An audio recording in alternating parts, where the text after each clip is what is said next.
नमस्कार दोस्तों, आइए यूपीएससी जीएस पेपर मेंस 4 यानी एथिक्स का प्रश्न देखते हैं। प्रश्न का उत्तर हम लोगों को 150 वर्ड में लिखना है। हमारा प्रश्न दिया है, नैतिकता विश्व में वैधता प्रदान करने और वापस लेने के माध्यम से अपना कार्य करती है।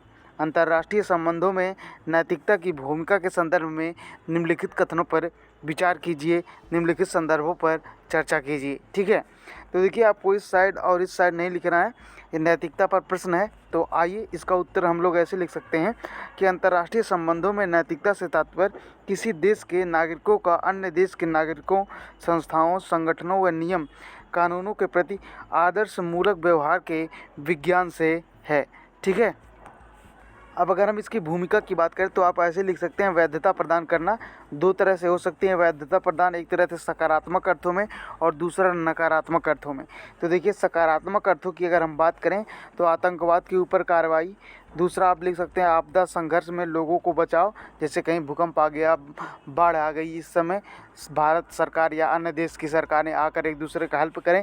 उक्त कार्रवाइयों को वैधता प्रदान करें। ठीक है, इसके अलावा अगर नकारात्मक की हम बात करें तो देखिए, यथार्थवादी नीतियों में पश्चिमी राष्ट्रों द्वारा मानवाधिकार हनन आदि के मुद्दे पर कार्रवाई पर उदारीकरण सिद्धांतों द्वारा वैधता प्रदान करना।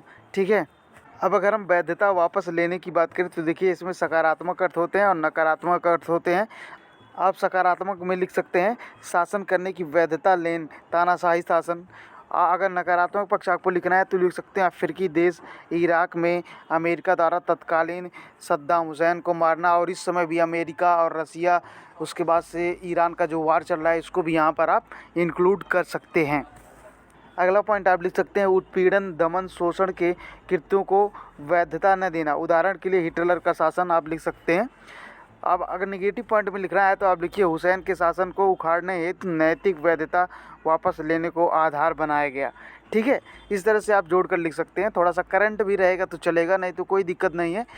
ये जो एथिक्स का पेपर होता है ये पूरी तरह से आपका स्टैटिक होता है, इसमें ज़्यादा चेंजेस नहीं होते हैं। आप इस प्रकार से लिख सकते हैं कि विभिन्न देशों द्वारा नैतिकता की विषयनिष्ठ व्याख्या के कारण इस प्रकार की भ्रांतियाँ उत्पन्न होती हैं। अब हम आगे की राह की बात करेंगे तो देखिए, ग्लोबल वार्मिंग को बढ़ावा देना। दूसरा, गीता, कांट, रॉल्स आदि के सिद्धांतों के अनुरूप सार्वभौमिक नियम का निर्माण करना। अगला पॉइंट, संयुक्त राष्ट्र जैसे मंचों का सृजनात्मक व सहभागी प्रयोग। नेक्स्ट पॉइंट लिख सकते हैं आप, दबाव के बजाय सहमति पर, सहयोग पर जोर देना। अब इतना सब लिखने के बाद आप अपने उत्तर का अंत इस प्रकार से कर सकते हैं कि इस प्रकार उपयुक्त प्रयास एक समान वस्तुनिष्ठ नैतिकता की राह प्रशस्त कर वसुधैव कुटुंबकम की धारणा साकार कर सकता है। Thank you so much for watching this lecture.